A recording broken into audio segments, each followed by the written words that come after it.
আসসালামু আলাইকুম মৰমৰ ষ্টুডেণ্টছ আজি আমি ক্লাছ 10 ম্যাথ চেপ্টাৰ নম্বৰ 6 অনুসৰণি 6.3 আমি একৰ পৰা কি 6 লৈকে কৰিছো আজি আমি 7 নম্বৰ কোৱেশ্চনটো সলভ কৰিম কি কৈছে চাবা চিত্ৰ 6.38 ত ত্ৰিভুজ ABC আৰু AD আৰু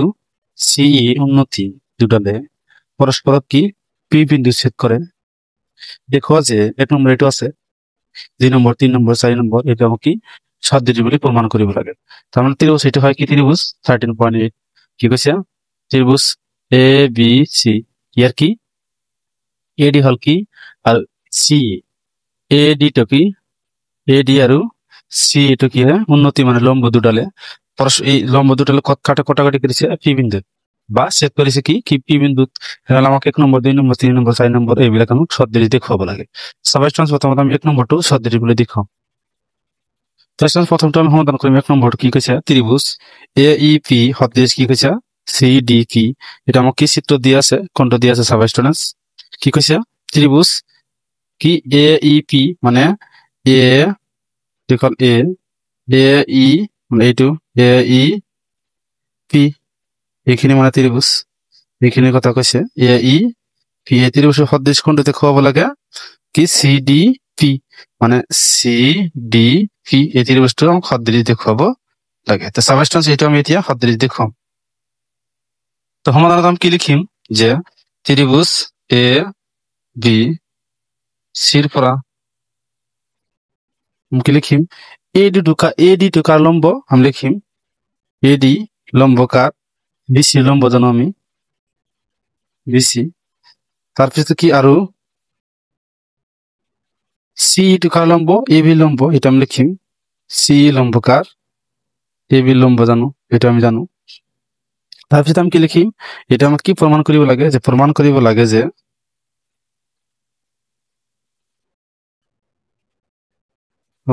লাগে যে কি ত্ৰিভুজ AEP সদৃশ ত্ৰিভুজ CDP এটা আমাক কি প্ৰমাণ কৰিব লাগে তাৰ সাথে এটাও এতিয়া আমি প্ৰমাণ কৰিম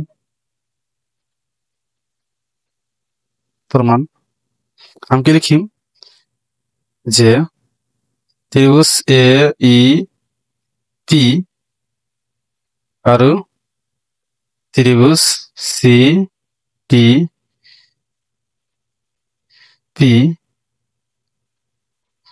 কি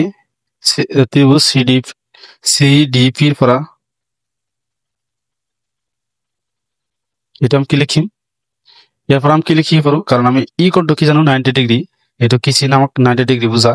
আর ডি কোণটো কি জানো আমি 90 ডিগ্রি তাহলে লিখিম অ্যাঙ্গেল E = 90 ডিগ্রি আর অ্যাঙ্গেল D = আমি কি জানো 90 ডিগ্রি তারপর আমি কি লিখিম এই পি কোণটো হল কি এইটো কোণ আর এইটো কোণ এইটো কি বিপরীত কোণ আর এইটো কোণৰ এইটো কি বিপরীত কোণ তাহলে আমি কি লিখিম যেটিকে APE বিপরীত কোণ বিলাক আমি সমান জানো CPD আমি কি লিখিব পাৰো CPD এটা আমি লিখিব পাৰো CPD এটা আমি কি লিখিম বিপরীত কোণ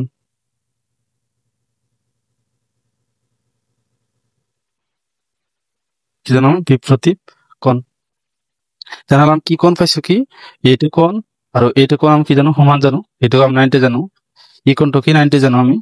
এইটো 90 আমি কি এর পৰা বি লৈকে কিমান জানো এটি 180 ডিগ্ৰি তাহলে 180 এৰ পৰা এইখিনি 90 যদি হয় এইখিনি আমার কি হবে 90 ডিগ্রি হবে তাহলে এই কোণটো আমি 90 ডিগ্রি জানো এইটো কোণ আর এইটো কোণ আমি কি জানো 90 ডিগ্রি তাহলে এই কোণ আর এই কোণ কি সমান জানো এইটো কোণ আর এইটো কোণ কি বিপরীত কোণ তাহলে এই ত্রিভুজ দুটো আমি কি সাপেক্ষে সদৃশ লিখিব পাৰো চাবা এটিকে ত্রিভুজ AEP সদৃশ কি ত্রিভুজ CDP কি শর্ত হিসাবে এ শর্ত হিসাবে কারণ এইটো কোণ আর এইটো কোণ আমি সমান জানো আকৌ এইটো কোণ আর এইটো কোণ বিপরীত কোণ এটা আমি সমান জানো শর্ত মতে কোন শর্ত মতে আমি ত্রিভুজ দুটা সদৃশ লিখিব পাৰো এটো ইয়ালৈকে কৰিবলগীয়া আছিল এতিয়া আমি 2 নম্বৰটো সলভ কৰিম ফাৰ্স্ট এতিয়া আমি কি 2 নম্বৰটো সলভ কৰিম হাতৰ 2 নম্বৰটো কি কি চাবা ABD সদৃশ কি CBE ABD সাবস্টেন্স ABD কোনটো হয় ABD মানে এইটো ত্রিভুজ কি কৈছে এ বি ডি এই ত্রিভুজ আমার কি কইছে এটা ত্রিভুজ এ বি কি ডি তারপর কি এটা ত্রিভুজ আর কি সি বি ই কি কইছে সি বি ই মানে ইয়ার পরা সি বি ই এটা ত্রিভুজ আমার কি হদ্দিশ দেখাবো লাগে সাবস্টেন্স এটা আমি হদ্দিশ দেখাম তো সবাই এটা আমি সমাধান করি সমাধান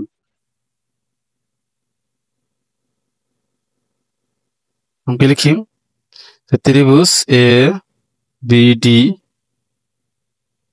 আর ত্রিভুজ সি বি ইর পরা আমি কি লিখিম সবাই স্টুডেন্টস এ বি ডি কি আছে এ বি ডি এই এই রেখাটার আমি কি মাপ কি মানে 180 ডিগ্রি তো 180 এর পরে কি 90 ডিগ্রি কি মাইনাস করলে কি এখানে কি থাকে আমার 90 ডিগ্রি তাহলে ডি কোণ আমি কি জান 90 ডিগ্রি আকো কি কইছে সি বি ই এটা ত্রিভুজ সি বি ই এটা ত্রিভুজ ই টু কোণ আমি কি জানো 90 ডিগ্রি তাহলে আমি কি লিখি পারো যে এতে কি ই কোণ ইজ ইকুয়াল টু 90 ডিগ্রি তারপর অ্যাঙ্গেল ডি কোণ ইজ ইকুয়াল টু 90 ডিগ্রি তারপর আমি কি লিখি পারো স্টুডেন্টস বি কোণটো যে আছে এটা কি বি কোণ এই বি কোণটো হল কি সাধারণ কোণ কারণ কি এ বি ই এটা ত্রিভুজের কি বি কোণটো হয় আকৌ সি বি ই এটা ত্রিভুজের কি বি কোণটোই হয় তাহলে বি কোণক আমি কি করব পারো সাধারণ কোণ যে angle B is equal to angle B is equal to আমি কি জানো এটা সাধারণ কোণ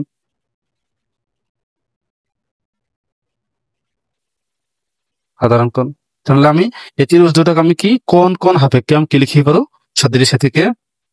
ত্রিভুজ এ বি ডি সদৃশ ত্রিভুজ সি বি ই কি সাপেক্ষে অ্যাঙ্গেল মানে কোন কোন শর্ত মতে বা সাপেক্ষে আমি কি করব পারো সদৃশ বলি লিখি পারো 2 নম্বর ইয়ালকে কৰিবলগীয়া আছিল এতিয়া আমি 3 নম্বৰ সলভ কৰিম তো স্টুডেন্টস এতিয়া আমি কি 3 নম্বৰটো সলভ কৰিম কি কৈছে চাবা 3 নম্বৰ কিটো কোনটো আমাক সদৃশ দেখুৱাব কৈছে এ ই পি সদৃশ কি কৈছে এ ডি পি মানে কি এটা ত্রিভুজ এ ই পি এটা ত্রিভুজ এ ই পি এটা আমাক কি কোনটো ত্রিভুজের লগত সদৃশ দেখুৱাব কৈছে A D B A D B এটা ত্ৰিভুজেৰ লগত আমাক কি সদৃশ দেখুৱাব লাগে সাবস্টেন্স এটা এতিয়া সদৃশ দেখাম কি লিখিম আমি সলিউশন কি লিখিম যে ত্রিভুজ এ ই পি আর ত্রিভুজ এ ডি বি এর পড়া লিখিম আমি কি পড়া লিখিম তো স্টুডেন্টস এরপর আমি কি লিখি পুরো সাবা এ ই পি এই কোণটা কি জানো 90 ডিগ্রি তারপর কি আছে এ ডি বি মানে এই কোণটা কি জানো 90 ডিগ্রি সাবা স্টুডেন্টস এটা কি ডি কোণ is equal to 90 degree E কোণ ইজ ইকুয়াল টু 90 ডিগ্রি তো A E P A D B এই কোণটা কি জানো আমি সাধারণ কোণ দুটা ত্রিভুজের কোণটা কি হল এ তাহলে এ কোণক আমি এই ত্রিভুজ দুটার সাধারণ কোণ কব পারো এ কোণ ইজ ইকুয়াল টু অ্যাঙ্গেল এ এখন কি কও সাধারণ কোণ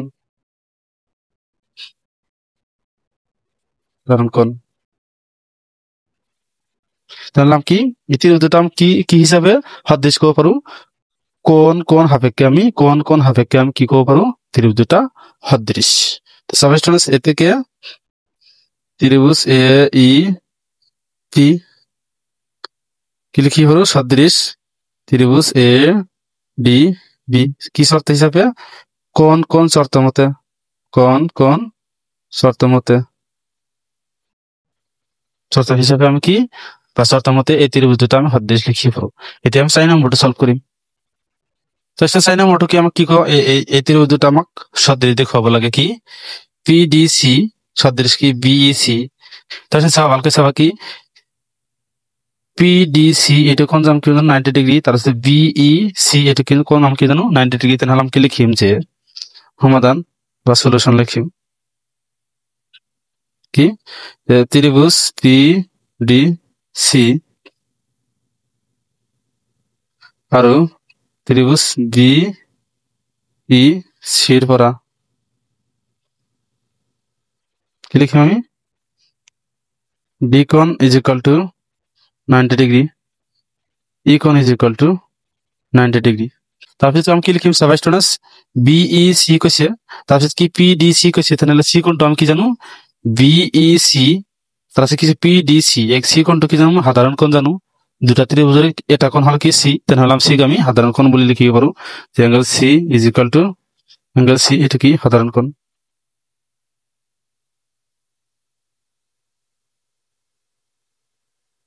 এটা কি সাধারণ কোণ তেনেহলে আমি এই ত্রিভুজটা কি এই দুটা কোণ আমি কি সমান জানো তেনেহলে কোণ কোণ সাপেক্ষে ত্রিভুজটা আমি সদৃশ লিখিব পাৰো এতেকে কি ত্ৰিভুজ পি পি ডি সি সদৃশ আমি কি লিখিব পাৰো ত্ৰিভুজ বিই সি কি শৰ্ত মতে এ শৰ্ত মতে আমি সদৃশ লিখিব পাৰো ইয়ালে কি কৰিবলগীয়া আছিল স্টুডেন্টস তো এতিয়া আমি কি 8 নম্বৰটো সলভ কৰিম কি কৈছে চাবা এ বি সি ডি সমান্তৰিকৰ এ ডি বাহুৰ বৰ্ধিত অংশত কি ই এটা বৰ্ধিত অংশত ইটা বিন্দু আৰু বিই ৰেখাই সি ডি কি এফ বিন্দু ছেদ কৰে দেখুৱা যে ত্ৰিভুজ এ বিই সদৃশ কি ত্ৰিভুজ সি এফ বি এটা আমাক কি সদৃশ দেখুৱাব লাগে তো সবাই স্টুডেন্টস এটা আমি চিত্ৰ আঁকি তোমালোকক মানে দেখুৱাই দিম প্ৰমাণ কৰি দিম সবা তো স্টুডেন্টস এটা হল কি চিত্ৰ কি আমি এ বি সি ডি এটা সমান্তৰিক এ বি সি ডি এটা সমান্তৰিক এ ডি বাহু কি ই লৈ বৰ্ধিত কৰা হল এ ডি বাহু কি আমি ই লৈ কি বৰ্ধিত কৰিছো মানে বৃদ্ধি কৰিছো বঢ়াই দিছো তাৰপিছত কি বিই বাহু কি বিই বাহুটো কি ডি সি বাহু কি এফ বিন্দু ছেদ কৰে কি বিই বাহুটো কি এ ডি সি বিন্দুৰ কি এফ বিন্দু ছেদ কৰে এটি বিন্দু তেনেহলে আমাক কি প্ৰমাণ কৰিব লাগে তো স্টুডেন্টস আমাক কি প্ৰমাণ কৰিব লাগে যে ত্ৰিভুজ এ বিই সদৃশ কি ত্ৰিভুজ সি এফ বি এটা আমাক প্ৰমাণ কৰিব লাগে মানে এ বিই মানে কোনটো আছিল এ বিই এটা ত্রিভুজ এ বিই এটা ত্রিভুজ আমাক কি কৰিব লাগে সি এফ বি মানে সি এফ বি এইটো ত্ৰিভুজৰ লগত এইটো ত্ৰিভুজ আমাক সদৃশ হয় যে সেইটো আমাক কি প্ৰমাণ কৰিব লাগে তো চাবা স্টুডেন্টস এতিয়া আমি প্ৰমাণ কৰিম কি প্ৰমাণ লিখিম প্ৰমাণ কি লিখিম আমি ত্ৰিভুজ এ বি ই আৰু ত্ৰিভুজ সি এফ বিৰ পৰা এই ত্ৰিভুজ দুটাৰ পৰা আমি কি লিখিব পাৰো চাবা স্টুডেন্টস এ কোণ ইজ ইকুয়াল টু আমি কি জানো এ কোণ ইজ ইকুয়াল টু সি কোণ আমি সমান জানো কাৰণ আমি কি লিখিম যে বিপৰীত কোণবোৰ সমান কি লিখিম আমি কোণবোৰ কি আমি সমান জানো সমান্তৰিকৰ বিপৰীত কোণবোৰ সমান জানো কি জানো যে সমান্তৰিকৰ বিপৰীত কোণবোৰ সমান তো এ কোণ ইজ ইকুয়াল টু সি কোণ এ কোণ ইজ ইকুয়াল টু সি কোণ আকৌ বি কোণ ইজ ইকুয়াল টু আমি কি ডি কোণ জানো তো বি কোণটো আকৌ বাক হৈছে তাৰপিছত আমি কি লিখিম চাবা তাৰপিছত আমি কি লিখিম যে এই এফ কোণটো যে আছে যেহেতু সি এফ বি আমি কি এই এফ কোণটো কি হ'ব চাবা কাৰণ এই এফ কোণটো আমি কি লম কাৰণ বি সি এফ বিৰ কথা কৈছে তেনেহলে এই এফ কোণৰ কি একান্তৰ কোণ আমি কি জানো বি কোণটো জানো আমি মানে সি এফ বি কি হ'ব এ বি ই এইটোৰ একান্তৰ কোণ হয় এইটো এ বি ই এইটো হয় একান্তৰ কোণ আমি লিখিম এতিয়া তাৰপিছত কি লিখিম আৰু কি লিখিম আমি যে অ্যাঙ্গেল সি এফ কি পি ইজ ইকুয়াল টু আমি কি লিখিম অ্যাঙ্গেল এ বি ই এটা আমি কি জানো একান্তৰ কোণ তাৰপিছত আমি কি লিখিম যে এতেকে আমি কি লিখিব পাৰো যে ত্ৰিভুজ এ বি ই সদৃশ আমি কি লিখিব পাৰো ত্রিভুজ সি এফ বি কারণ কোন সাপেক্ষে আমি কি এই ত্রিভুজ দুটা কোন সাপেক্ষে ত্রিভুজ দুটা আমি কি লিখিব পাৰো সদৃশ কোন সাপেক্ষে ত্ৰিভুজ দুটা আমি সদৃশ লিখিব পাৰো কাৰণ এই কোণৰ বিপৰীত কোণ আমি এইটো জানো আৰু এফ কোণৰ একান্তৰ কোণ আমি এইটো জানো তেনেহলে কোন সাপেক্ষে আমি ত্ৰিভুজ দুটা সদৃশ লিখিব পাৰো তো এটা আমি সদৃশ লিখিছো লাষ্টত তোমালোকে প্ৰমাণিত লিখি দিবা প্ৰমাণিত ইয়ালৈকে কৰিবলগীয়া আছিল স্টুডেন্টস থ্যাংক ইউ স্টুডেন্টস